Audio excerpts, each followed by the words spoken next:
কি দিব তুমি বলো তো? আর না না কিছু আমি এটা নাও। আচ্ছা এটা খেয়ে নি দাও।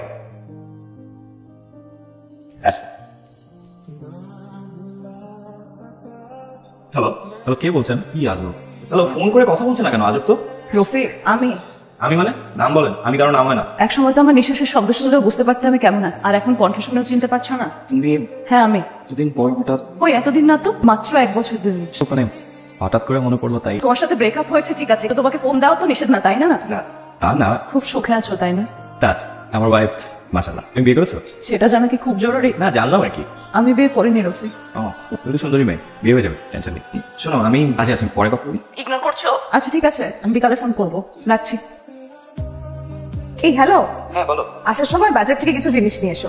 ডিম, আটা, কিছু টুকটাক সবজি আর তোমার প্রয়োজনীয় কিছু জিনিস। আচ্ছা ঠিক আছে। হ্যালো, কি করছো রফিক? বাসায় যাই। আর আমি কি করছি শুনবা না? আগে তো ঠিকই নিজ থেকে শুনতে চাইতা। আমি কি করছি, আমি খেয়েছি কি না, আমি ঘুমিয়েছি কি। তুমি আগে তোমার সাথে আমার সম্পর্ক ছিল, প্রেম ছিল, একজন আরেকজনের পাশে থাকতাম। এখন তো ব্যাপারটা সেরকম না, তুমি তোমার পথে আমি আমার পথে। আমি কষ্টে থাকবো আর তুমি ভালো থাকবা তা তো হবে না রফিক। কষ্টে থাকলে দুজন একসাথে থাকবো, ভালো থাকলে দুজন একসাথে থাকবো। তাই আমি একটা সিদ্ধান্ত নিয়েছি, তুমি 15 দিনের মধ্যে তোমার বউকে ডিভোর্স দেবে। কিভাবে দেবা আমি জানি না, আর 16 দিনের মধ্যে তুমি আমাকে বিয়ে করবা। মানে কি বলো তুমি? আমি যেটা বলছি সেটাই, এটার এক চুলো এদিক সেদিক হবে না রফিক। তুমি যদি এটাই চাইতা তাহলে 1.5 বছর আগে ব্রেকআপটা কেন করলা? তুমি আমাকে ছাড়াই সুখে থাকতে চাইছিলা। তুমি কেন বুঝতেছো না? ভালো থাকতে চাইছিলাম কিন্তু আমি ভালো নাই, উল্টা তুমি ভালো আছো। আমার ভালো থাকাটা আমার সহ্য হচ্ছে না। তোমার হাতে সময় মাত্র 15 দিন, আর না করলে? আর না করলে আমার ছবি ব্লার করে দিয়ে আমার কাছে তোমার আর আমার যেসব ভিডিও আছে না সব আপলোড করে দেবো। কি ভিডিও আছে তোমার কাছে? তোমাকে কি তা বলবো নাকি পাঠাবো? পাঠাও দেখি তোমার কাছে কি এমন ভিডিও আছে, পাঠাও এখনই পাঠাও।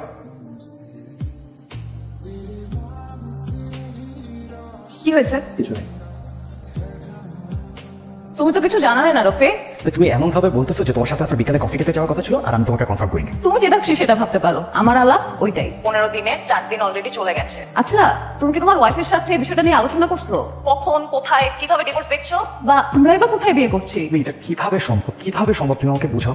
আমি সংসার করছি, আমি ভালো আছি, আমাকে একটু ভালো থাকতে দাও। আমি তোমার সাথে যদি কোনো অন্যায় করে থাকি আমি প্লিজ আমাকে মাফ করে দাও। তোমার এই ভালো থাকাটাই তো আমার সহ্য হচ্ছে না। তুমি ভালো থাকবা আর আমি ধুকে ধুকে তোকে হারানোর কষ্ট নিয়ে বাঁচবো, তা তো হয় না রফিক। তাই আমি যেটা বলছি সেটাই করো, আর নাইলে আমি যা বলেছি তাই হবে। আচ্ছা তুমি কি হচ্ছে, কথা বলছো না? আচ্ছা নাদিয়া, তোমাকে তো আমার এক্স উর্মির কথা বলেছিলাম তাই না? বলেছিলে তো। ও কদিন আগে আমাকে ফোন দিয়েছে। বাহ, এক্স ফোন দিলে তো খুশি হওয়ার কথা, তুমি এরকম দুঃখ পাচ্ছ কেন? ও আমার জীবনে আবার ফেরত আসতেছে। মানে ও তোমাকে ডিভোর্স দিতে হবে। বাহ, তাহলে তুমি আমাকে ডিভোর্স দিয়ে দাও। তা তুমি কি বলেছো? আমি বলেছি এটা কখনোই সম্ভব না, আমি আমার বউকে নিয়ে খুব সুখে আছি, আমি আনন্দে আছি, তোমাকে নিয়ে থাকতে চাই। তো উনি কি বললেন? এই সুখটাই নাকি ওর সহ্য হচ্ছে।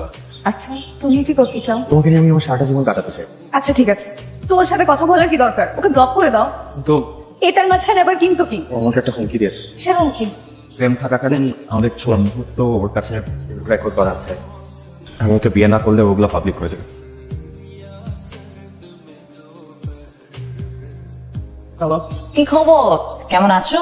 আচ্ছা আমি কেমন আছি এটা দিয়ে তুমি কি করবা? কেন ফোন করছো বলতো? 15 দিনের আগামীকালে কিন্তু শেষ দিন। তুমি এই পাগলামিটা করো। সব ছেড়ে দেবো, তুমি আগে সিদ্ধান্ত নাও, তুমি কি চাও। আমার সিদ্ধান্ত কিন্তু আমি তোমাকে জানিয়েছি। তুমি আমার কথাটা শোনো প্লিজ। তোমাকে পাওয়ার অপেক্ষায় থাকবো, রাখি, ভালো থেকো। তুমি আমার কথা না দিয়ে আমি আর পারতেছি না, আমি আর নিতেই পারতেছি না ব্যাপারটা। Listen listen, I need your help please.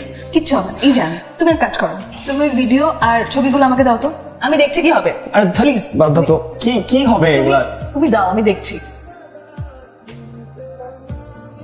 তুমি তো আগে বেশ রোমান্টিক ছিলে। দেখো এর জন্য আমি তোমাকে এগুলা দেখাতে চাই। আরে বাবা রে বাবা, কি রাগ, কত লজ্জা। আচ্ছা শোনো, তুমি উর্মির নাম্বারটা আমাকে দাও, আমি কাল ওর সাথে কথা বলবো। তুমি এখন এগুলো নিয়ে প্লিজ কিছু ভেবো না, সব ঠিক হয়ে যাবে। হ্যালো, কেমন আছেন মিস উর্মি? আমি নাদিয়া, আপনার এক্স রফিকের ওয়াইফ। জি বলুন। আপনার কিছু ভিডিও এবং ছবি আমার কাছে আছে, সেগুলো স্ক্রিনশট আমি আপনাকে পাঠাচ্ছি, সাথে একটা মেসেজও। তারপর সে অনুযায়ী আমরা কাজ করবো, এবং তারপর যা বলবো সেটাই করতে হবে। এগুলো আপনি কোথায় পেলেন? জানেন তো, পৃথিবীতে গোল, উপর দিক থেকে কিছু ছুঁড়ে ফেললে তা নিচে এসেই পড়ে। আমার অ্যাকাউন্ট ডিটেইলসটা আপনাকে শেয়ার করেছি, সময় মতন টাকাটা ট্রান্সফার না হলে পুরুষের মুখটা মানে আমার স্বামীর মুখটা ব্লার করে দিয়ে ভিডিওগুলো সোশ্যাল মিডিয়ায় আপ করে দেবো। আপনার কাছে সময় মাত্র 3 ঘন্টা। আমি এত টাকা কোথায় পাবো সেটা আপনার জানার কথা না, আমি শুধু খেয়াল রাখবো সময়টা, সম্মানেরটা আপনি খেয়াল রাখবেন। হ্যালো হ্যালো, मेरा टाइम सेंस আছে। তোমার মম্মির সাথে কি কথা হয়েছিল? সেটার জন্য কোনো লাভ নেই, ও তোমাকে আর ফোন দেবে না, রিল্যাক্স। আচ্ছা তুমি কত স্যালারি পাও? 65। আমাদের সংসারে সব মিলিয়ে কত খরচা হয়? 30-35। আর মানে প্রায় 20,000 টাকা তুমি সেভিং করো, তাই না? তোমার এই চাকরিটা 3 বছরের, রাইট? না, সব মিলে হিসাব করলে 7,20,000 টাকা তুমি সেভ করেছো। একটু কম বেশি হবে। তুমি এখন হিসাব করছো কেন এটা? কারণ কালকে তোমার প্রথম কাজ হচ্ছে অফিস যাওয়ার পথে তোমার অ্যাকাউন্ট থেকে সব কটা টাকা তুলে আমার অ্যাকাউন্টে ট্রান্সফার করো। বুঝলে না আমি কি বললাম? এখন থেকে আমি যা বলবো সেটাই হবে। তোমাকে জমা দিতে বলেছি, তুমি জমা দিবে। আর তুমি যদি জমা না দাও তাহলে ওই মেয়েটার সাথে মুহূর্তের মধ্যেই সোশ্যাল মিডিয়ায় আপ করে দেবো। এসব করে লাভ নেই, আরো 5 জায়গায় এই জিনিসগুলো রয়েছে, তা তুমি কখনোই জানতে পারবে না। এখন থেকে আমি যা বলবো তুমি সেগুলোই করবে।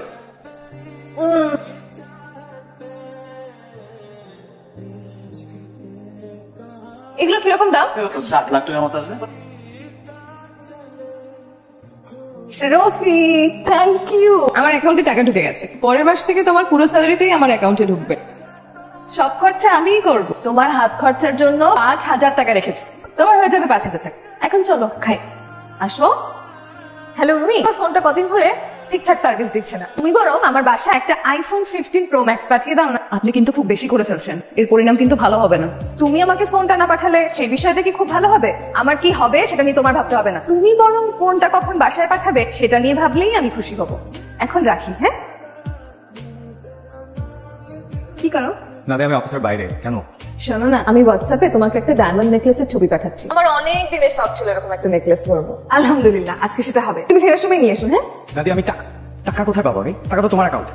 টাকা কোথায় পাবে এটা আমি কি করে জানবো? আমার যা বলার তা বলে দিয়েছি। তোমার ওই নীল টি শার্টের গুরুত্বটা। দাদি, আমার কথাটা একটু শোনো তুমি। আমি কোনো কথাই শুনতে চাই না, এখন থেকে আমি যা বলবো তুমি তাই শুনবে, শুনবে না? ঠিক আছে, রাখছি। সান ভাই, তুমি আমার একটা হেল্প করবা বাবা? বল, কি করতে হবে? আমাদের একটা খুব ক্লোজ ফ্রেন্ডের না ক্যান্সার ধরা পড়েছে, ওদের ফ্যামিলির অবস্থা খুব একটা ভালো না, ওকে ট্রিটমেন্টের জন্য বাইরে নিয়ে যাচ্ছে। তাই আমরা কয়েকটা ফ্রেন্ড মিলে ডিসিশন নিয়েছি যে যার জায়গা থেকে একটু হেল্প করবো। তুমি আমার বিয়ের জন্য ব্যাংকে যে টাকাগুলো রেখেছো, আমি চাই সেখান থেকে কিছু টাকা ওর ফ্যামিলিকে দিতে। প্লিজ না করো না, তুমি প্লিজ চেকটা লিখে দাও। নিজের বিয়ের জন্য জমানো টাকা বন্ধুর চিকিৎসার জন্য দিয়ে দিবি? বিয়েটা তো দিন পরেও করতে পারবো। আচ্ছা, কত ভরি আছে? 4 ভরি। টিকিটের 1 লাখ, ঘোরাঘুরি আরো 1, থাকা খাওয়া 2। Thank you. আমার থাইল্যান্ড যাওয়ার খুব শখ ছিল, এই যে গহনাগুলো পেয়ে আমার শখটাও পূরণ হলো, আপনার সম্মানটাও বাঁচলো। আপনি প্লিজ আমার কাছে আর কিছু দাবি করবেন না, আমার সব শেষ। আরে কি করেন? প্লিজ আমাকে মাফ করবেন। মেয়েদের সবকিছু এত তাড়াতাড়ি শেষ হয় না, আর আপাতত আমার কিছু লাগছে না, এরপরে লাগলে আবার আপনাকে ফোন করে দেবো, হ্যাঁ?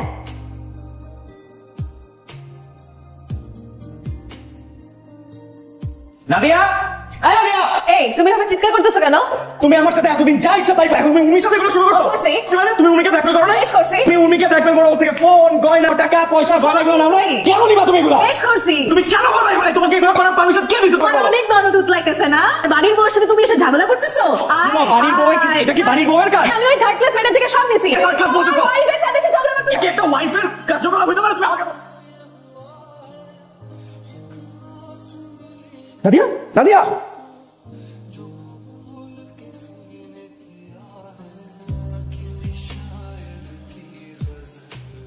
ওনার এখন দরকার প্রপার জব। চিৎকার করার কারণে উনি স্ট্রোক করেছে, আর এই জন্য আমার অ্যাক্সেন্ট প্যারালাইজ।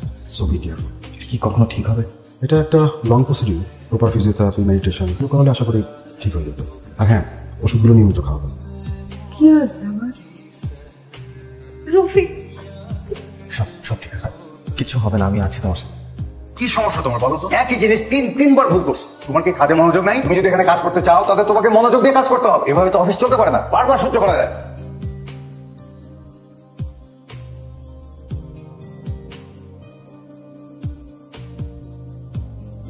হ্যালো, আপনি এসেছেন, আপনাকে অনেক ধন্যবাদ। আমি আপনাদের দুজনের সামনে এই ফোনের সব ভিডিওগুলো ডিলিট করে দিয়েছি।